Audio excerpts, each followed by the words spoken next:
Hello students, एक बार फिर आप सबका स्वागत है इस सेशन में। आज के सेशन में हम त्रिभुजों की सर्वांग समता पर आधारित दो नियम हैं, उन नियमों का अध्ययन करेंगे जिनको हम प्रतिबंध भी कह सकते हैं कि त्रिभुज सर्वांगसम होने के लिए कौन से हमको प्रतिबंध आवश्यक हैं। जिनमें पहला पढ़ेंगे हम एस एस एस प्रतिबंध। एस का मतलब होता है साइड, जिसको हम कहते हैं भुजा, अर्थात भुजा भुजा भुजा प्रतिबंध को हम यहाँ पर एस एस एस प्रतिबंध कह सकते हैं। और दूसरा जो प्रतिबंध पढ़ेंगे वो होगा एस ए एस, अर्थात भुजा कोण भुजा। पहले हम इन प्रतिबंधों को पढ़ेंगे, इनकी परिभाषा देखेंगे और लिखेंगे, उसके बाद इन पर आधारित कुछ उदाहरण हल करेंगे, जिससे कि आपको आगे वाले सेशंस में प्रश्नावली हल करने में समस्या नहीं आए। तो हमने अपने दैनिक जीवन में विभिन्न त्रिभुजाकार संरचनाओं और नमूनों का प्रयोग किया है, अतः यह ज्ञात करना लाभकारी होगा हमारे लिए कि कब दो त्रिभुजाकार आकृतियां सर्वांगसम हो सकती हैं। तो यदि हमारी पासबुक में या पाठ्य पुस्तक में या पुस्तिका में दो त्रिभुज बने हुए हैं और हम प्रमाणित करना चाहते हैं कि वे सर्वांगसम हैं, तो हम उनमें से क्या करेंगे, एक को काट कर दूसरे पर रख देंगे।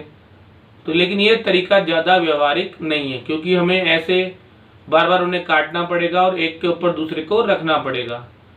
तो अगर हम उन्हें बिना काटे भी चाहते हैं कि वो सर्वांगसम है या नहीं, ये जांच कर लें, तो इसके लिए हमको मालूम होनी चाहिए उनकी भुजाओं की माप अथवा उनके कोणों की माप। उसके आधार पर हम उन त्रिभुजों को सर्वांगसम सिद्ध कर सकते हैं। तो इसीलिए हमको एक प्रतिबंध दिया गया एस एस एस प्रतिबंध, जिसके अनुसार होता है कि दिए गए सुमेलन के अंतर्गत यदि एक त्रिभुज की तीनों भुजाएं दूसरे त्रिभुज की तीनों संगत भुजाओं के बराबर होती है, तो वो कहलाते हैं एस एस सुमेलन के अंतर्गत सर्वांगसम त्रिभुज। तो इस तरह से हमको ध्यान रखना है कि जो प्रतिबंध है हमारा पहला, उसमें अगर हमको तीन भुजाएं दी गई हो और दूसरे त्रिभुज की तीन भुजाएं दी गई हो, तो हम इसको बोलेंगे एस एस एस सुमेलन या एस एस एस प्रतिबंध या भुजा भुजा भुजा सर्वांगसमता नियम। तो एक त्रिभुज को बनाने के लिए हमें तीन भुजाओं की आवश्यकता होती है और उसी पर आधारित है हमारा पहला प्रतिबंध एस एस एस। तो देखिए एस एस एस प्रतिबंध,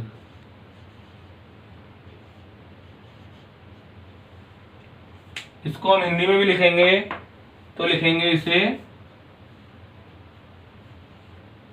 भुजा भुजा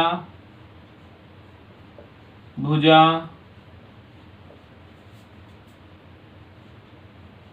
सर्वांग समता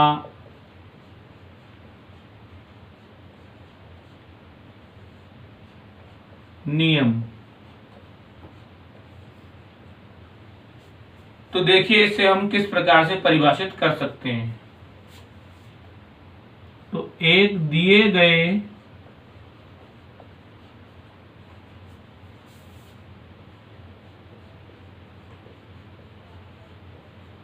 सुमेलन के अंतर्गत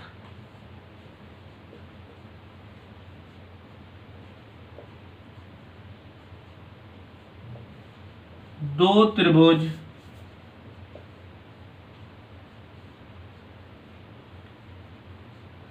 सर्वांगसम होते हैं यदि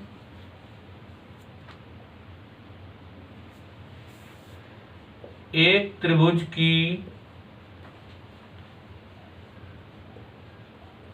तीनों भुजाएं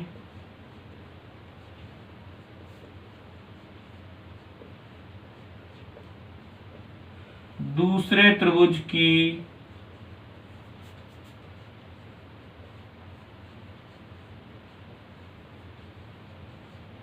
तीनों संगत भुजाओं के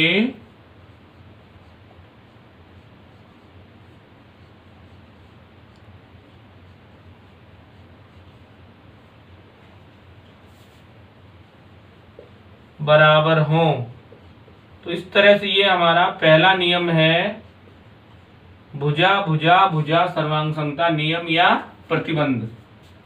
इसके अनुसार क्या है कि एक दिए हुए सुमेलन के अंतर्गत दो त्रिभुज सर्वांग सम होते हैं यदि एक त्रिभुज की तीनों भुजाएं दूसरे त्रिभुज की तीनों संगत भुजाएं के बराबर हो। अर्थात हमको दो त्रिभुज हैं, उनमें से हमको भुजाएं दी गई हैं, तो हमको जांच कर सकते हैं कि हम ये दोनों त्रिभुज सर्वांगसम है या नहीं, और अगर है तो कौन सी भुजा किस त्रिभुज के बराबर है। तो आइए अब हम एक उदाहरण देखते हैं, उसकी सहायता से हम इसे समझेंगे। तो देखिए हमको दो त्रिभुज दिए गए हैं ए बी सी और पी क्यू आर। अब हमको देखना है कि इसमें कौन सी भुजा किसके बराबर है, और बराबर है और वो त्रिभुज सर्वांगसम है या नहीं है, और अगर है तो उनका जो संबंध है उसको भी हमको सांकेतिक रूप में लिखना है। सबसे पहले देखिए आप ए बी भुजा किसके बराबर है, यहाँ पर देखिए तो ए बी भुजा यहाँ पर बराबर है आर पी के। देखिए ए से हम बी की तरफ आ रहे हैं, इस शीर्ष से यहाँ पर आ रहे हैं आधार की तरफ, तो यहाँ से भी हम यहाँ से जाएंगे ऊपर आधार की तरफ आर से पी की तरफ। तो लिख सकते हैं हम त्रिभुज ए बी सी और त्रिभुज पी क्यू आर में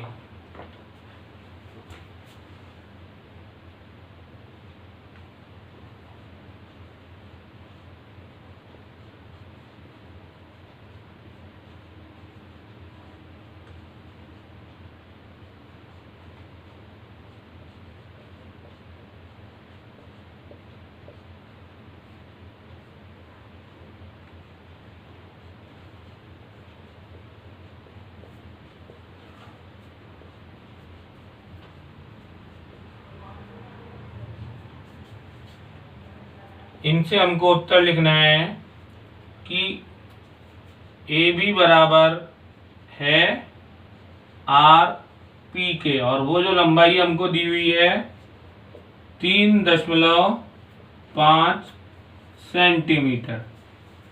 तो ये पहला हमारा अवयव बराबर हो गया ए बी बराबर आर पी। अब दूसरा देखिए बी सी बराबर पी क्यू। ए से बी की तरफ आए तो बी से सी की तरफ जा रहे हैं, यहाँ पर हम आर से पी की तरफ आए हैं, पी से जा रहे हैं क्यू की तरफ।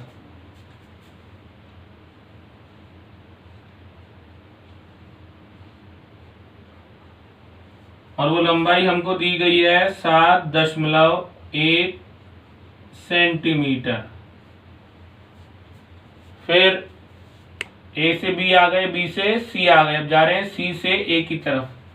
तो यहाँ पर हम आएंगे क्यू से आर की तरफ, क्योंकि ये भुजा 5 है, ये भी 5 है, और वो हम इस तरफ से आ रहे हैं तो यहाँ पर भी इस तरफ से जाएंगे। तो सी ए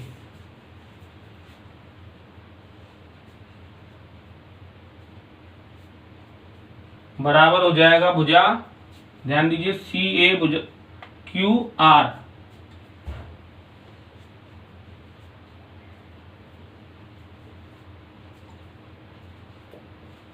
तो इस तरह से भुजा भुजा भुजा, क्योंकि तीनों भुजाएं पहले त्रिभुज की दूसरे त्रिभुज की तीनों संगत भुजाओं के बराबर है, तो सुमेलन हो गया हमारा। इसलिए भुजा भुजा भुजा सुमेलन से। अब नाम लिखते समय ध्यान रखना है नाम का क्रम, शीर्षों क्रम।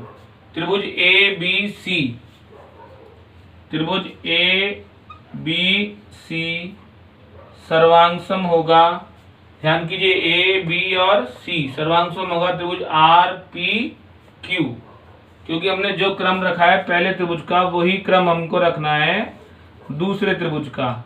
तो इस तरह से देखिए नाम का विशेष महत्व है। अगर यहाँ पर आप एबीसी सर्वांगसम त्रिभुज पी क्यू आर लिख देंगे तो ये सारा बदल जाएगा, तो गलत हो जाएगा, क्योंकि यहाँ से देखिए ए बी के संगत आर पी, बी सी के संगत पी क्यू और सी ए के संगत आ रही है क्यू आर। तो यहाँ से देखिए और यहाँ से देखिए दोनों सेम है। इस तरह से दोनों त्रिभुज सर्वांगसम होंगे भुजा भुजा भुजा सुमेलन से, तो ध्यान रखना है।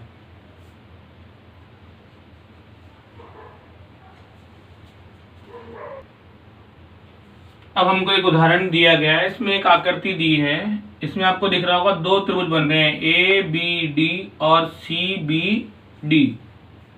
ये भुजा हमको इस भुजा के बराबर दी गई है और ये वाली भुजा इस भुजा के बराबर दी गई है। तो ये बोल रहा है कि इन दोनों त्रिभुजों में जो बराबर भाग है वो बताइए हमको। तो पहले तो हम लिख देंगे भुजा ए बी बराबर सी बी। फिर दिया है हमको भुजा ए डी बराबर सी डी। ये दोनों हमको सवाल में पहले से ही दिया है।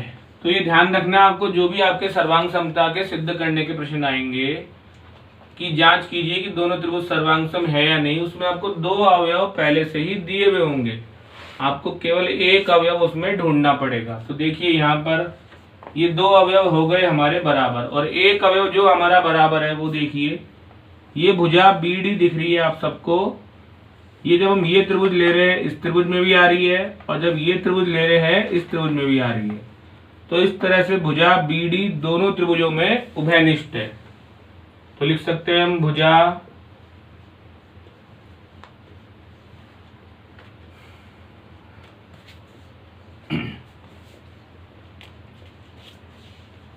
कारण जरूर लिखना है आपको कोष्ठक में, उभयनिष्ठ भुजा। तो ये हमारा था इस उदाहरण का पहला प्रश्न, जिसमें हमको लिखने थे सर्वांगसम भागों या बराबर भागों के नाम। दूसरे में हमको पूछा है इसने कि क्या त्रिभुज ए बी डी सर्वांगसम होगा त्रिभुज सी बी डी होगा, और क्यों होगा। दोनों चीज पूछी है इसने। तो देखिए अभी हमने भाग एक में सिद्ध किया है कि तीन भुजाएं इस त्रिभुज की संगत तीन भुजाओं के बराबर है। तो जब किसी त्रिभुज की तीन भुजाएं दूसरे त्रिभुज की संगत तीन भुजाओं के बराबर होती है तो वो दोनों त्रिभुज होते हैं सर्वांग सम, और वो हमारा प्रतिबंध लगता है भुजा भुजा भुजा। तो लिख देंगे हम यहां त्रिभुज ए बी डी सर्वांगसम होगा त्रिभुज सी बी डी होगा, और कौन से नियम से होगा, भुजा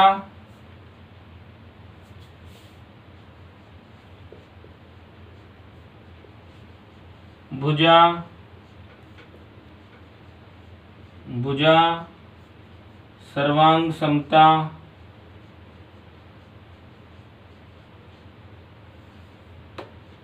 नियम से। जिनको शॉर्ट में लिखना है वो इसको लिख सकते हैं एस एस एस। तो इस तरह से दूसरा भाग भी हमारा पूरा हो गया कि दोनों त्रिभुज सर्वांग सम है और क्यों है, तो हमने नियम भी लिख दिया। तीसरे में हमसे पूछा है इसने कि क्या बीडी कोण ए बी सी को समद्विभाजित करता है। जो बीडी है वो कोण ए बी सी को समद्विभाजित करता है क्या। क्या बीडी कोण ए बी सी को समद्विभाजित करता है, ये हमको बताना है इसमें कि समद्विभाजित करता है या नहीं। तो देखिए जब दो त्रिभुज सर्वांगसम हो जाते हैं तो उनके जो अवयव बच जाते हैं, जो हम बराबर यहाँ पर सिद्ध नहीं करते हैं, वो भी वास्तव में बराबर होते हैं। तो जब हमने बता दिया कि ये दोनों त्रिभुज सर्वांगसम हैं, तो जो इनके अवयव बच रहे हैं अर्थात इनके जो कोण बच रहे हैं वो भी क्या होंगे, आपस में बराबर होंगे। तो ये वाला कोण क्या होगा, इस कोण के बराबर होगा। ठीक है, तो बात ध्यान रखनी है ये कि सर्वांगसम त्रिभुजों के संगत भाग भी बराबर होते हैं, क्योंकि आप ऊपर सिद्ध कर चुके हो दोनों त्रिभुज क्या है, सर्वांगसम। तो हम लिख देंगे यहां पर चित्र से कोण ए बी डी बराबर कोण सी बी डी।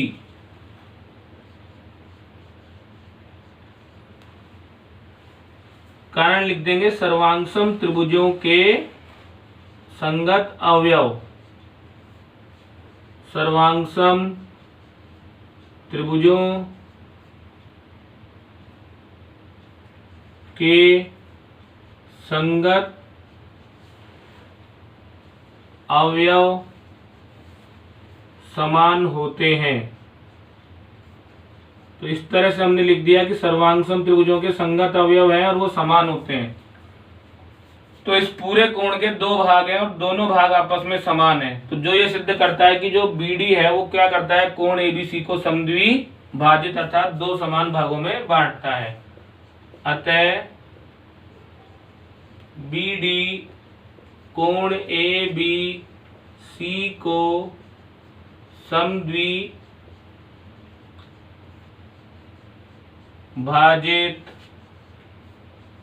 करता है।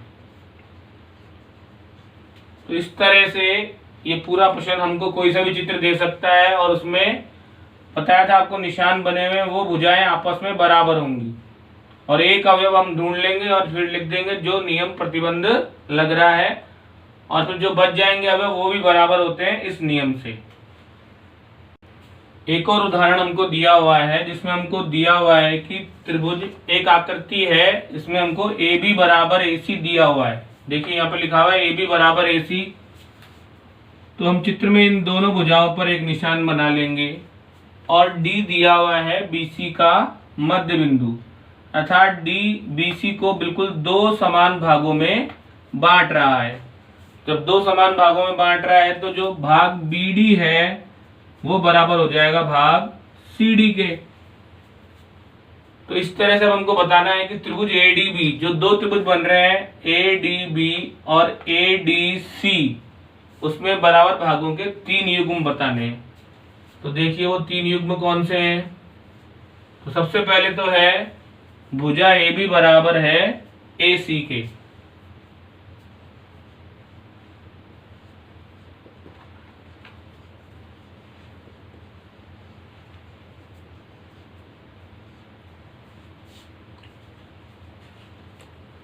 फिर देखिए आप जो बी डी बराबर है वो है सी डी के।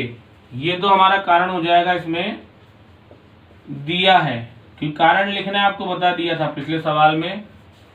दूसरा है भुजा बी डी बराबर सी डी।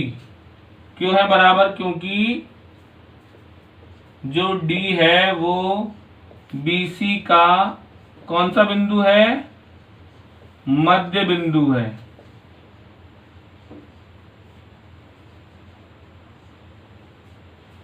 और तीसरा जो हमको दिया हुआ नहीं है वो देखिए ए बी डी और ए सी डी दोनों त्रिभुजों को ये भुजा बांट रही है दो भागों में, और इस वाले त्रिभुज में भी ये भुजा आ रही है और इधर वाले में भी ये भुजा आ रही है, अर्थात ये दोनों भागों में हो गई, दोनों त्रिभुजों में हो गई उभयनिष्ठ।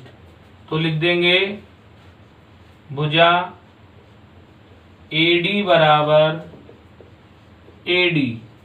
कारण हो गया इसका उभयनिष्ठ भुजा। तो इस तरह से पहला भाग हमारा पूरा हुआ, एडीबी और एडीसी के दोनों बराबर भागों के हमने तीन युग्म लिख दिए। अब दूसरा भाग हमारा क्या बोल रहा है कि क्या त्रिभुज एडीबी सर्वांगसम है त्रिभुज ए डी सी के, और अगर है तो वो क्यों है, कारण भी हमको बताना है। कारण का अर्थात कौन सा नियम इसमें लग रहा है।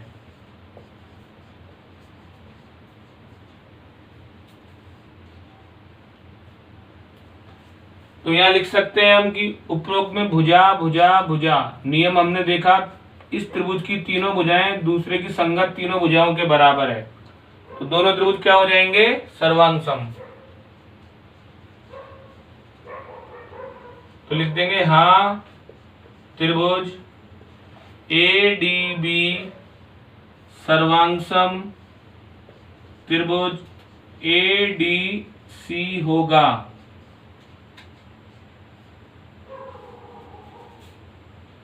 नियम लिख देंगे, कौन सा नियम लग रहा है, भुजा भुजा भुजा सर्वांग समता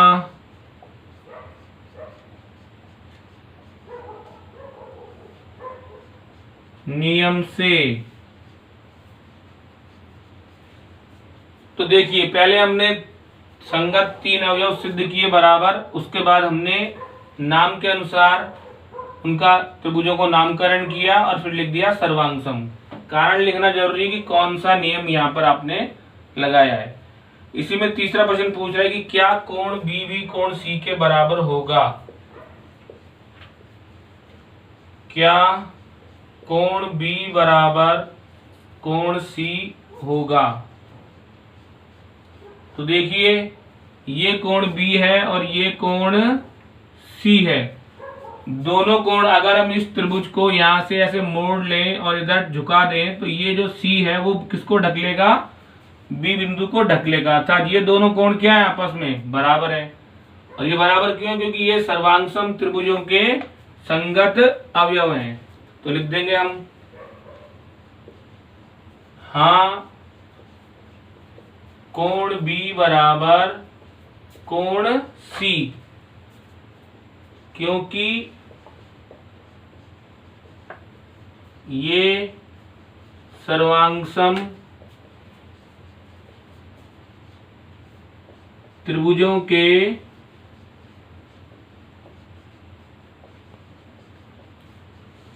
संगत अवयव हैं।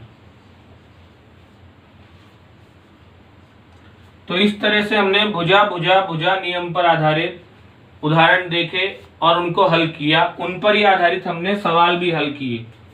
एक तो ध्यान रखना है कि भुजा भुजा भुजा नियम में हमको एक त्रिभुज की तीनों भुजाएं दूसरे त्रिभुज की संगत तीनों भुजाओं के बराबर सिद्ध करनी है।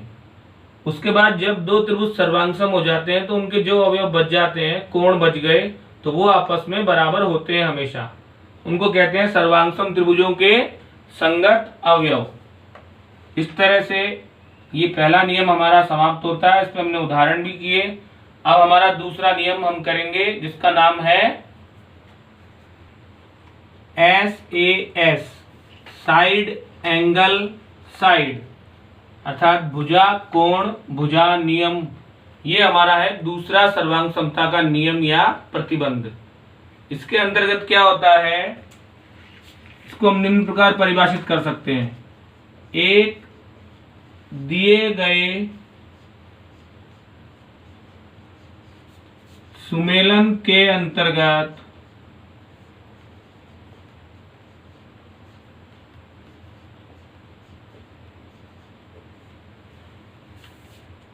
दो त्रिभुज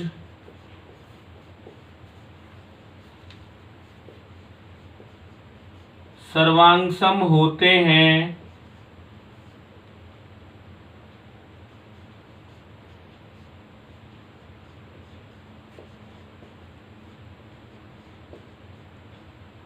यदि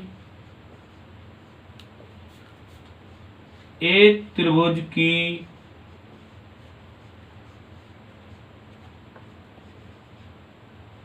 दो भुजाएं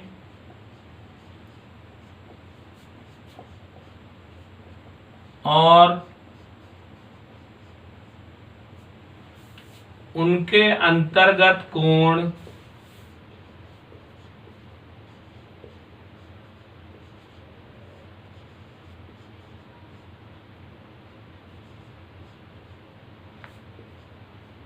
दूसरे त्रिभुज की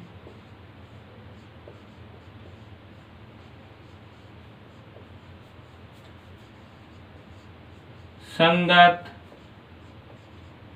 दो भुजाएं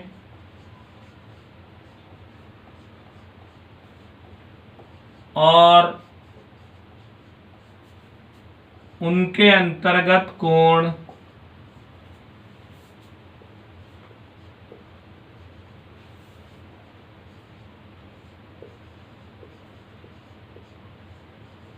के समान होते हैं।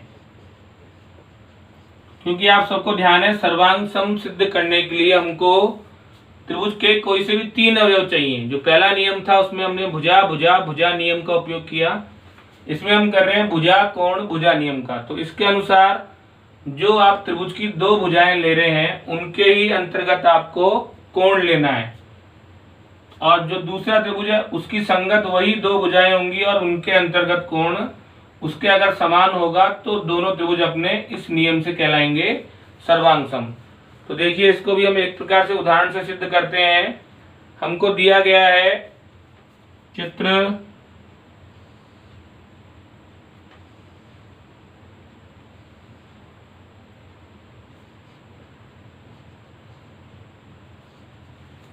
एक त्रिभुज ABC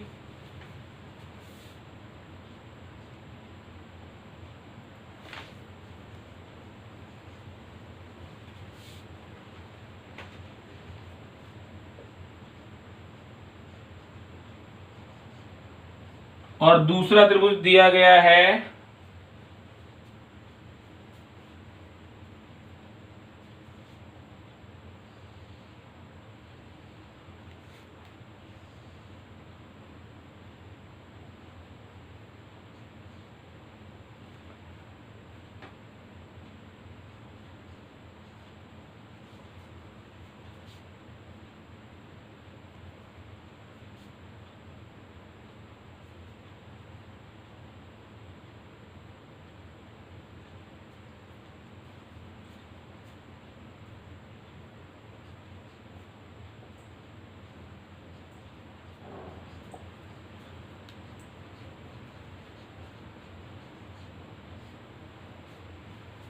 तो ये देखिए, हमको 2 त्रिभुज दिए गए हैं ABC और DEF।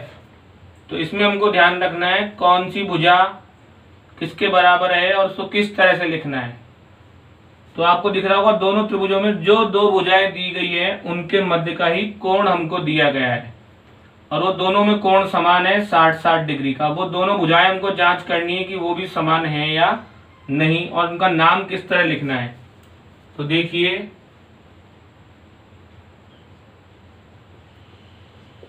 दिए गए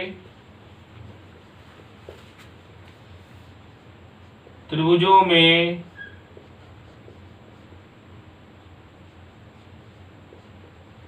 भुजा, अब देखिए ये भुजा यहां से हम शुरू करेंगे क्योंकि कोण हमारे को बीच में लेना है।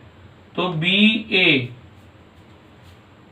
भुजा BA बराबर होगी, इधर से शुरू किया है, इसमें इधर से शुरू करेंगे क्योंकि कोण बीच में आएगा। तो ED बराबर 4.5 सेमी। फिर हमको दिया है कोण A और इसमें दिया है कोण D। कोण A बराबर कोण D बराबर 60 डिग्री। फिर भुजा दी है AC, उसी के संगत इसकी भुजा है DF। कोण से ये भुजा कोण की तरफ आ रही है और ये भुजा कोण से दूर जा रही है। इसमें भी आपको इसी तरह लेना है, पहली भुजा कोण की तरफ आते हुए बड़ी वाली और दूसरी छोटी वाली उससे दूर जाते हुए। तो भुजा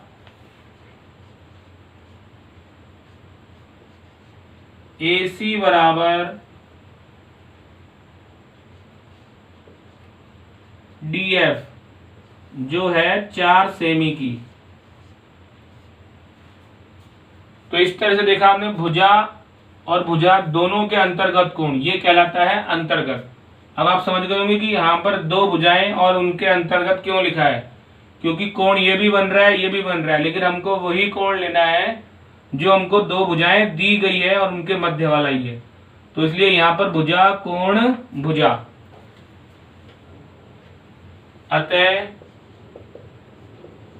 भुजा कोण भुजा नियम से ये दोनों त्रिभुज हैं वो हो जाएंगे हमारे सर्वांग सम। और नाम क्या लिखेंगे देख लीजिए आप, इसका नाम का क्रम का विशेष महत्व है।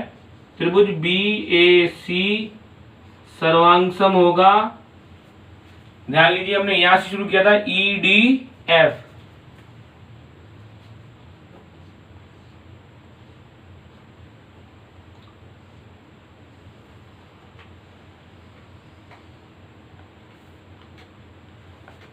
तो इस तरह से देखिए, अब हमको नाम से ही मालूम पड़ रहा है कि BA भुजा बराबर है ED के, AC भुजा बराबर है DF के, कोण A बराबर है कोण D के। तो इस तरह से भुजा कोण भुजा नियम के अंतर्गत आपको बस ये ध्यान रखना है कि हमको जो दो भुजाएं ली है कोण उसके अंतर्गत वाला ही होना चाहिए। ऐसे नहीं कि भुजाएं ये ले ली और कोण हमने ये या ये ले लिया, तो फिर ये नियम नहीं लगेगा आपका। इस नियम को लगाने के लिए भुजा कोण भुजा इसी तरह से आपको लेना है और सर्वांगसम सिद्ध करना है। जब दोनों त्रिभुज सर्वांगसम सिद्ध हो जाएंगे तो आप लिख सकते हैं कि सर्वांगसम त्रिभुजों के संगत अवयव भी समान होते हैं। तो कोण B बराबर हो जाएगा कोण E के और कोण C बराबर हो जाएगा कोण F के। तो आज के सेशन में हमने सर्वांग समता के दो प्रतिबंध भुजा भुजा भुजा नियम और भुजा कोण भुजा नियम का अध्ययन किया और उस पर आधारित उदाहरण हल किए। इस तरह से आप और भी उदाहरण अपने आप हल करें जिससे आपको इसको नियम को समझने में और आसानी होगी। आज का सेशन हमारा यहीं समाप्त होता है।